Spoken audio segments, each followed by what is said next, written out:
네, 안녕하세요. 람다 요력의 오재훈입니다. 제가 오늘 발표드릴 내용은 루니버스 DID, 밈이라고 저희가 읽고 있는데요. 그 DID 자체가 아까 서문규 본부장님도 말씀해 주셨지만 자기 주권 신원 인증 방식입니다. 그래서 저희 루니버스 DID 상품은 My Identity is Mine이라는 그런 캐치프레이즈를 가지고 제품을 개발하고 있습니다. 저희 루니버스는 그 람다 요르게에서 개발하고 서비스하고 있는 그 바스 플랫폼입니다. 그래서 저희 루니버스 사이트에 들어오시면 체인을 쉽게 생성하고 거기에 컨트랙트 배포하고 토큰이라든지 이런 것들을 만들 수가 있고요. 그 다음에 그 컨트랙이나 토큰을 이용해서 트랜잭션을 만들고 조회할 수 있는 그런 이제 사스 형태의 사스 서비스라고 보시면 될 것 같습니다. DID에 대해서 말씀드리기 전에 루니버스 잠깐 좀 디테일하게 소개를 드리면 일단 가장 중요한 게 이제 블록체인 서비스가 있고요. 그 블록체인은 현재 저희가 이더리움 베이스의 LPOA 체인하고 하이퍼레저를 제공하고 있고요.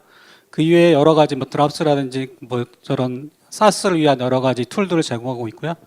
그다음 저희가 올해 중반까지는 주로 이제 바스 영역에서 바스 영역의 기능들을 개발하고 했다면 하반기부터는 저희가 이제 애플리케이션 서비스 레이어에 집중을 하고 있습니다. 그래서 블록체인 기반의 단순히 그러니까 블록체인 기반의 어떤 바스뿐만 아니라 그 바스를 활용하는 그 여러 가지 서비스들을 저희가 개발하고 있고요. 가장 대표적인 게 이제 디지털 에세타이제이션 관련 토큰을 만들고 관리하기 위한 여러 가지 툴, 그 다음에 트레이스라고 해서 이벤트를 이제 모니터링하고 이벤트의 위변조 증명을 하기 위한 그 서비스, 그 다음에 이제 여러 가지 마일리지라든지 포인트를 관리하기 위한 서비스가 있고요. 그 다음에 베리파이 바스프라고 해서 실제 트래블 룰을 저희가 그 여러 거래소 간의 트래블 룰들을 저희 관리하기 위한 베리파이 바스프 서비스를 하고 있습니다. 마지막으로 이제 DID 서비스가 있고 이 DID 서비스를 오늘 자세하게 말씀을 드리겠습니다.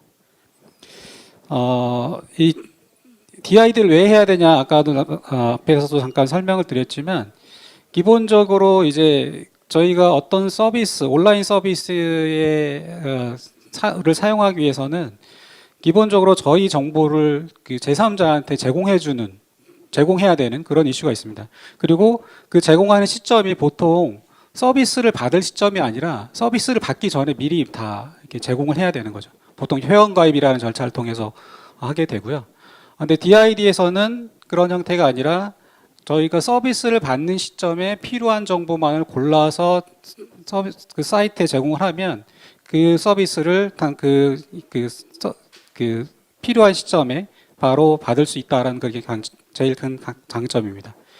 그 인증 구조를 잠깐 살펴보시면 맨 처음에 1세대 모델은 사일로드 아이덴티티 모델인데 실제 내가 사용하고자 하는 서비스 사이트에 가서 아이디 패스워드 입력하고 개인정보 입력하고 그리고 계정을 만드는 과정, 그리고 그 이후에 그 계정으로 로그인해서 본인임을 인증하고 서비스를 받는 이런 모델이죠.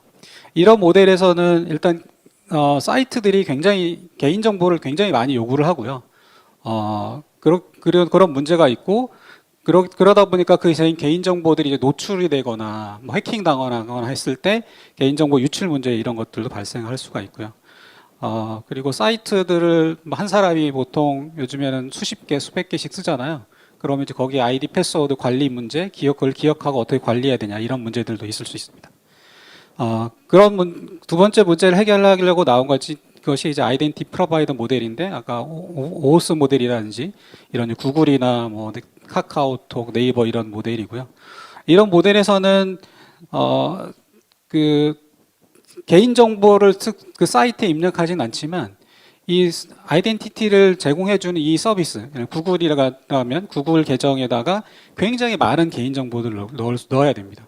그럼 결국은 그 많은 개인 정보를 누가 갖고 해야 되냐면 결국 구글이 다 갖고 되는 거죠. 저도 이제 구글 서비스를 쓰다 보면 처음에는 전화번호를 입력하지 않았었는데 어느 순간에 저는 전화번호를 입력하지 않으면 서비스를 못 쓰는 그런 케이스들이 생기거든요.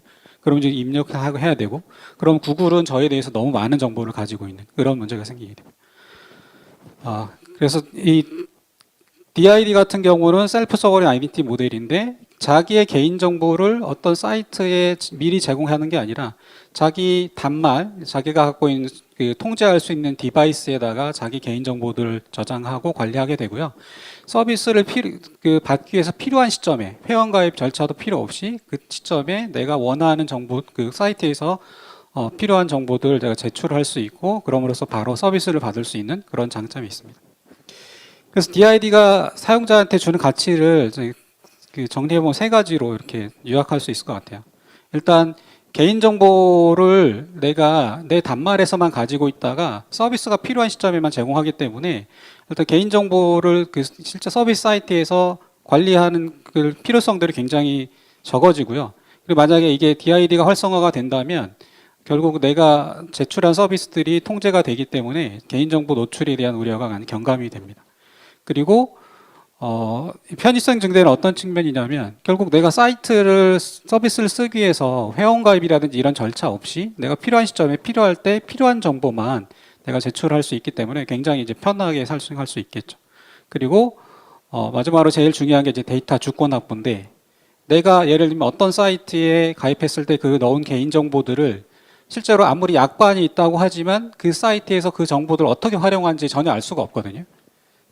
근데 DID가 되면 이 정보들을 저희가 필요할 때만 제출하기 때문에 그런 이제 사이트에서 몰래 사용하는 그런 케이스를 많이 줄일 수가 있습니다. 이걸 좀 기술적으로 좀 디테일하게 말씀을 드릴게요. 이게 유니버스 DID 아키텍처라고 그림을 그렸는데, 기본적으로 이제 블록체인이 PKI 기반으로 이렇게 동작을 하잖아요. 그러면 이제 가장 가운데 있는 홀더 먼저 출발을 해보면요. 저희가 그 홀더는 보통 단말을 갖고 있겠죠. 그 휴대폰이라든지 아니면 PC라든지 이런 단말들을 가지고 있을 텐데, 이 단말에서 DID라는 걸 발급을 받게 됩니다. 여기서 얘기하는 DID는 이더리움이나 비트코인에서 얘기하는 주소라고 보시면 될 것 같아요. 그러니까 주소가 발급이 되면 그 주소는 이제 퍼블릭 키가 되고, 보통 그 주소에 해당되는 프라이빗 키가 생성이 될 텐데, 이 프라이빗 키를 홀더만 가지고 있겠죠. 다른 어디에도 존재하지 않습니다. 그러면 이제 단말 쪽에 이런 게 저장이 되면 이 DID 사용자는 이 계정을 만든 다음에 자기가 필요한 이제 크리덴셜들을 여러 그 군데에 요청을 해서 크리덴셜들을 받아요. 크리덴셜 요청할 때 누구한테 요청하냐면 이슈어한테 요청을 하는데, 이슈어는 이제 크리덴셜을 발행하는 사람이죠. 예를 들면 이름을 증명한다. 아니면 나이, 성별, 그다음에 이메일, 아니면 회사 같은 경우 재직증명서 이런 것들을 한 다음에 회사가 이슈어가 될 수가 있고요. 그래서 이 이슈어한테 크리덴셜 발급을 요청을 하면 이 이슈어는 그 어떤 자기 수단들이 있겠죠. 회사 같은 경우 재직증명서 같은 경우는 이제 그 담당 관리자가 요청을 확인하고 재직증명서를 발급하게 될 겁니다. 그러면 이슈어도 마찬가지로 똑같이 DID가 있고 프라이빗 키가 있습니다. 그러면 이슈어가 그 요청에 대해서 서명을 하게 될 거고요. 서명을 하면 이제 베리파이어블 크레덴셜이 발급이 돼서 그게 사용자 단말 쪽으로 전달이 될 겁니다. 그럼 사용자는 발급받은 VC를 자기 로컬 단말에 저장하는 거죠. 휴대폰에 저장을 하게 되는 거고요. 그럼 이제 크리덴셜 발급 과정은 이렇게 끝납니다. 실제 서비스를 쓸 때는 내가 어떤 사이트를 이제 이렇게 내비게이션 하다가 내가 뭔가 서비스를 써야 되는 경우가 있잖아요. 예를 들면 물건을 구매한다든지 아니면 호텔을 예약한다든지 그런 상황이 생기면 그 사이트에 물론 이제 베리파이어 SDK가 베리파이어로 뭔가 개발이 되어 있어야 되겠죠. 그래서 DID로 서비스를 받기를 만약 클릭하면 그때 이제 서비스 사이트에서 DID에 대한 정보를 요청을 하고요. 그때 요청하는 게 이제 SDR이라고 하는데 Selective Disclosure Request라고 해서 이 사이트의 서비스를 받기 위해서 어떤 정보들이 필요한지를 요청을 해요. 예를 들면 이름하고 그 성인만 증명하면 된다. 그런 경우가 있을 수 있겠죠. 그 이름하고 성인 증명만 필요한 경우에 그러면 이제 SDR에 그렇게 정보가 갈 거예요. 이름하고 성인 증명만 달라.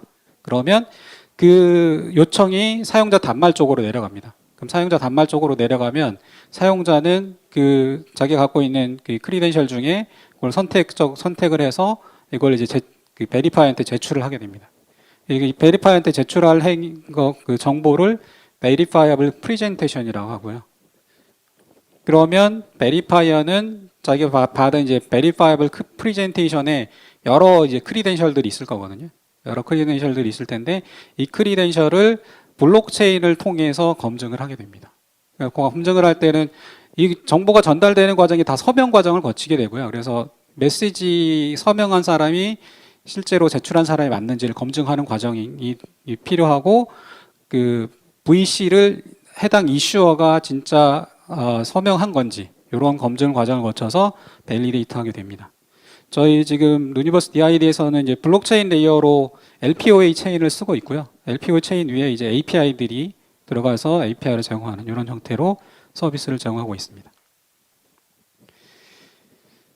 이게 이제 이슈어 저희는 원래 그 블록체인을 만들 때도 사스 형태로 제공을 했는데요. 이슈어도 마찬가지로 사스 형태로 이렇게 제공을 해서 저희 루니버스 사이트에 가입을 해서 이슈어로 등록하고 이슈어 크리덴셜들을 이렇게 만들 수가 있어요. 이렇게 만들어서 API로 요청하면 이거를 그 크리덴셜을 발급할 수 있는 그런 게 가능하고요. 마찬가지로 베리파이어 같은 경우는 디스클로저 프로퍼티, 내가 어떤 이제 인증서들이 필요한지가 있잖아요. 그럼 나는 이름하고 나이만 필요해, 아니면 이름하고 성인 인증만 필요해, 이런 것들을 이제 요청을 할 수가 있습니다. 저희 이거 이제 밈 화면인데요. 저희가 야놀자랑 저희 올해 안에 이게 그 DID를 연동을 할 건데 밈에 가입하면 기본적으로 이런 정보들을 이제 크리덴셜을 받을 수가 있어요. 이게 각각 개별적으로 받은 건데 이렇게 밈에서 만약에 야놀자 쪽에 뭔가 예약을 해야 된다 그럴 때 야놀자에서 이제 성인 인증 요청을 할 거잖아요. 그럼 성인 여부를 이제 제출한다던가 아니면 생년월일을 요청하면 생년월일을 요청한다. 이런 형태로 이제 가질 수 있고 이제 그 생성받은 크리덴셜을 이렇게 QR 코드 형태로도 제공할 수가 있습니다. 그래서 야놀자 제공 사례를 좀 살펴보면 실제 개인정보 이렇게 밈을 이용해서 DID를 발급하고 퍼블릭 키를 등록을 하게 되고요. 실제 사용할 때는 여기 발급받은 이제 크리덴셜을 QR 코드를 이용해서 이제 아마 이거는 야놀자인데 야놀자에 실제로 호텔 서비스 사용할 때 보면 예약을 야놀자에서 한 다음에 호텔에 가면 키오스크들이 있거든요. 그러니까 야놀자에서 발급받은 이 VC를 키오스크에 가서 스캔을 하면 실제 키를 받아서 입실할 수 있는 이런 형태가 될 겁니다. 네, 시간이 좀 많이 지났는데 이상 발표를 마치겠습니다.